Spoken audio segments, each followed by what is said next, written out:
Hello everyone. Welcome to the first of our series of lectures on physics. What I have in front of me is a copy of the PowerPoint. You had an opportunity to print your own copy from your Blackboard, Chapter 1 or Unit 1, Week 1, whatever folder I had labeled that as. And since I just kind of copied them out, you'll notice that mine are in black and white. Perhaps you printed yours as well and have black and white slides. But you also know that the colored version of the slides is available, but just didn't think that too important as I printed. So what I have, and I'd encourage you to have the same, is a copy of the PowerPoint slides. And as we begin our discussion on our first of our chapters, we're going to begin thinking about force and motion, kind of giving you an introduction to the series of chapters that lie ahead of us. When we begin thinking about motion and how we describe it, we should care about measuring or characterizing motion, and how do we analyze that motion mathematically. And when we begin to explain motion in terms of why objects have the particular motion that they exhibit, or why, for instance, when you toss a ball upward, does it go up and then come back down rather than keep going up? Sometimes we refer to these as laws of nature and use those laws to help us predict an object's motion. So two key concepts that will help us answer these questions are force, and I think of that term as meaning cause, and acceleration, which is effect. And our basic tools of these three laws of motion are going to help us, and again, three laws of motion are Isaac Newton's laws, typically very commonly discussed in a physics course, Newton's three laws. And again, we're going to tackle those one at a time. So as our journey begins, we simply talk about representing motion in terms of models. The focus of our chapter, on a very nice introductory chapter, focusing on representing motions with models.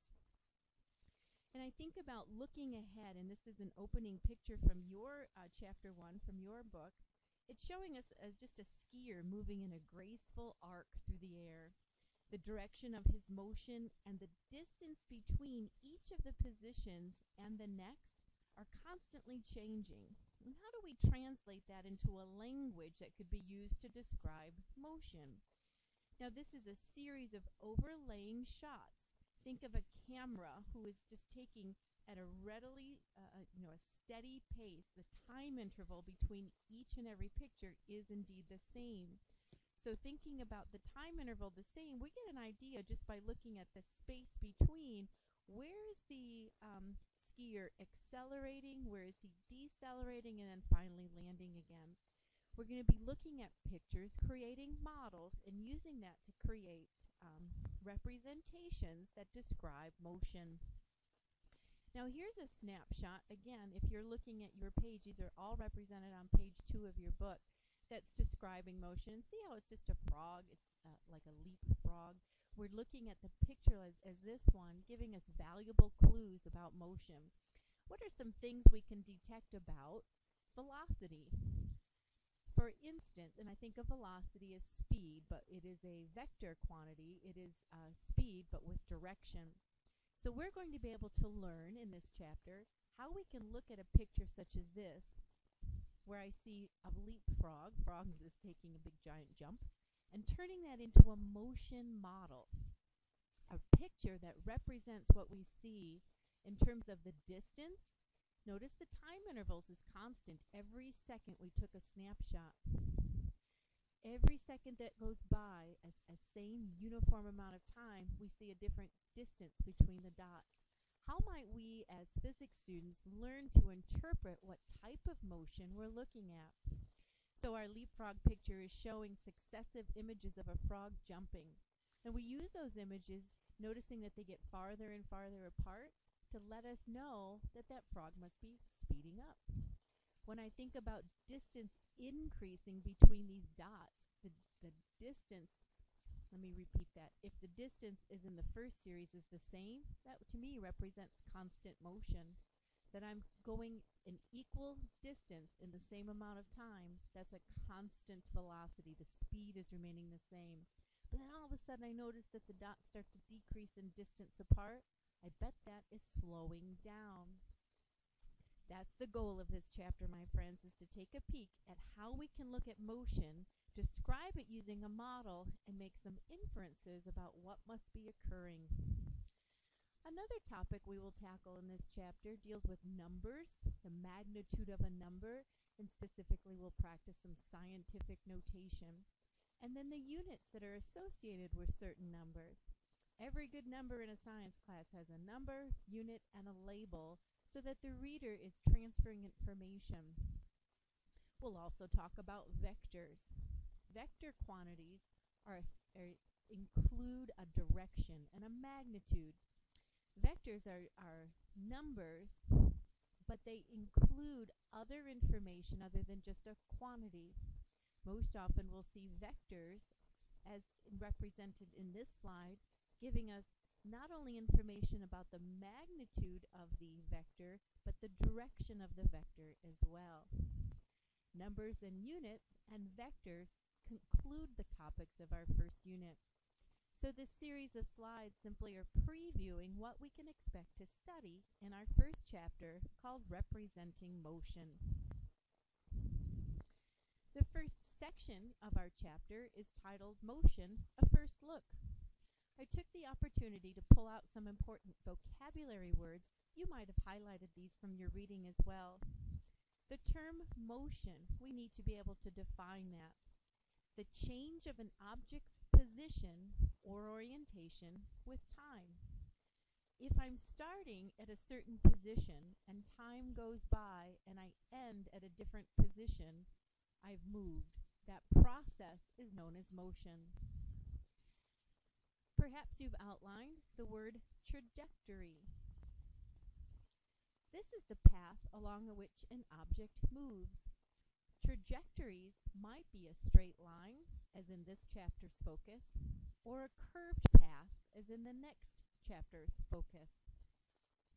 We'll need to develop some tools to help us explain and understand motion.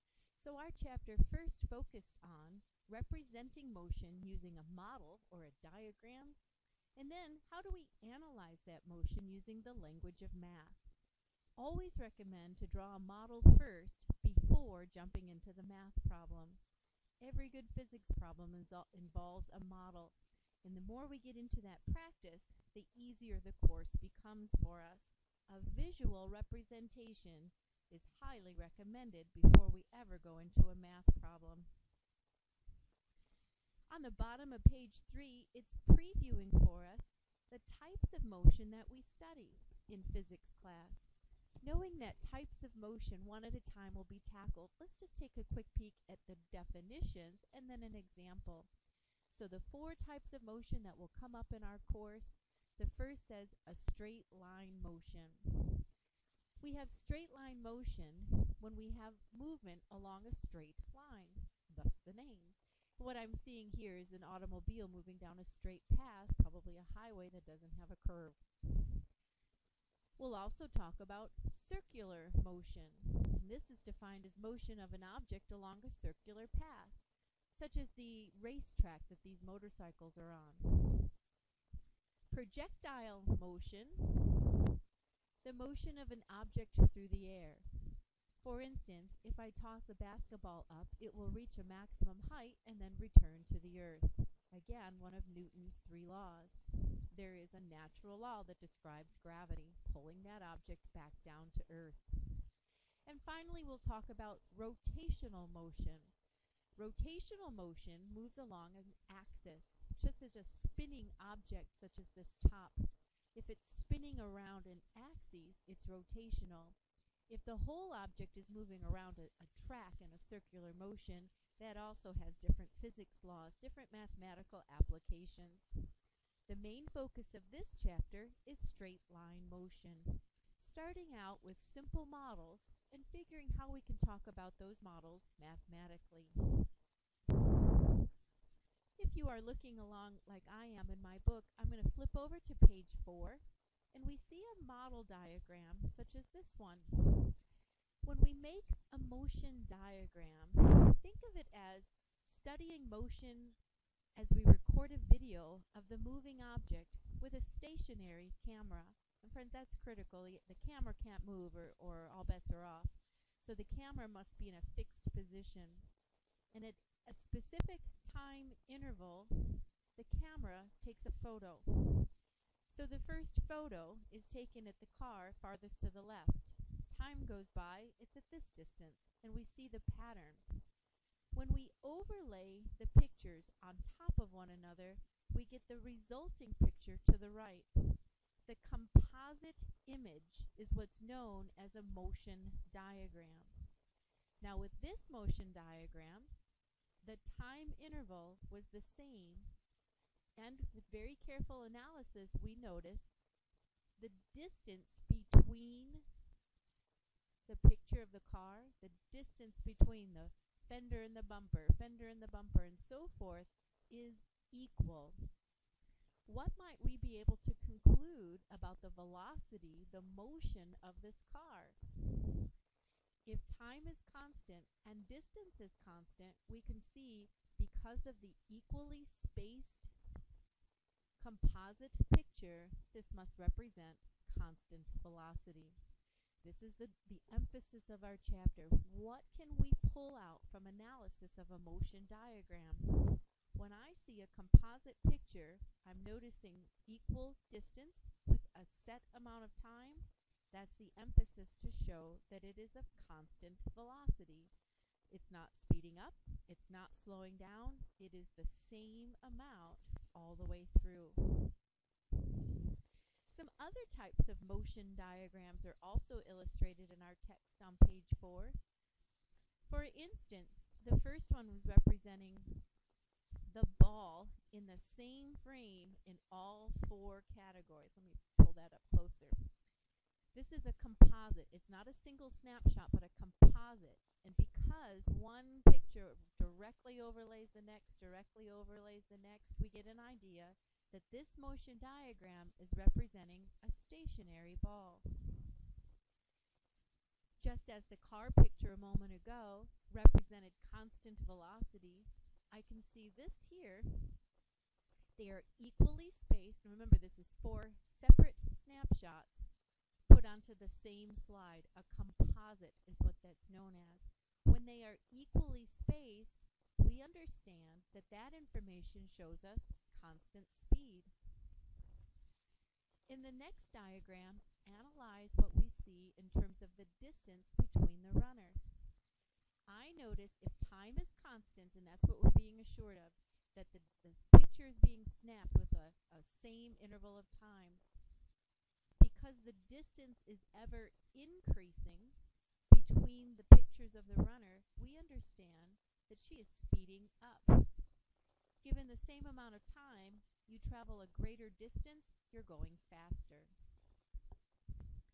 The last diagram is showing the car starting with a distance that's farther, a little shorter, even that they're overlapping. You are realizing that this object must be slowing down. And finally, we see what's called projectile motion. A basketball in free throw is showing us an arc. Notice this is straight line motion in the first series. And finally, we're seeing that if somebody's standing here through a ball, it will have a height, a maximum height, and then start to lower back down. So projectile motion. What we'll be able to do then is start predicting what's the maximum height it might reach before it starts to come back down toward the earth. So I notice that the ball here, as it's decreasing in increments, it's getting closer and closer, that it must be slowing down. And if we had more drawn, and obviously stopped at the basket, but if we had followed it all the way back down to earth, it would have started spacing out further as it accelerated. So what we're trying to focus on is just being able to stare at these motion diagrams and draw some conclusions to analyze them into what type of motion is being illustrated. How can we tell by a picture what's happening to the motion of an object? To simplify motion diagrams, physicists will use what's called the particle model. It really is to simplify and get rid of any distractors that might be coming our way from the actual picture. To simplify a model, no matter what the object is we're studying, by using a simple dot, creates what's known as a particle model. If we were to study the motion of a car, and this must be slowing down, decelerating, as the space between the cars decreasing, this is showing motion that's slowing down. But instead of focusing on bumper to fender, and so forth, let's simplify in terms of dots. The same amount of time elapses between each frame and the next, but instead of showing the car, let's just modify that and show it as a simple dot. Now what we have is an easier way of representing the motion of any object with a particle model. We treat the object as if all of the mass were concentrated at a single point. This model helps us concentrate all of the overall motion into a simple particle model. So it's just less distracting picture. If you wanted to see some more examples, let's look at figure 1.4 and 1.5 and get a little better idea. So I'm going to just put my book under the camera and get a little color picture this way. This is the same picture we spent a moment ago just looking at in the black and white diagram, but now I'm getting an idea that the deceleration of this vehicle is now being shown with dots, a greater distance between point 0, point 1, a shorter distance, point 1, point 2, shorter even yet between point 2, point 3, a simplified version of deceleration. So the single dot being used to show deceleration, to show that instead of a picture of a car, we're putting it as a dot. And numbers now show the order in which the frames were taken. Here's picture times 0. So picture 1, picture 2, picture 3, and so forth. Here is yet another example of a particle diagram. Let me get this picture under the camera from our book. Here we're noticing a diver. And as the diver is left to the diving board heading towards the water, you can see that the distance is ever increasing, showing us acceleration. How busy is the picture? How distracting is the picture when I have to consider the length of the fingertips to the toes, fingertips to toes? These distractors can be simplified into a simple particle model. Time 1, or the first picture is now called, again, these are just telling us the frame order. Starting at 0, here's the next picture, and so forth. Since the particles are increasing in space, we understand that they are indeed showing acceleration. So using the particle model, we see that a falling baseball or a falling diver has exactly the same motion. It might be more difficult for us to see that this is a picture of a baseball. Here's yet another. If we overlap, we end up with the same picture.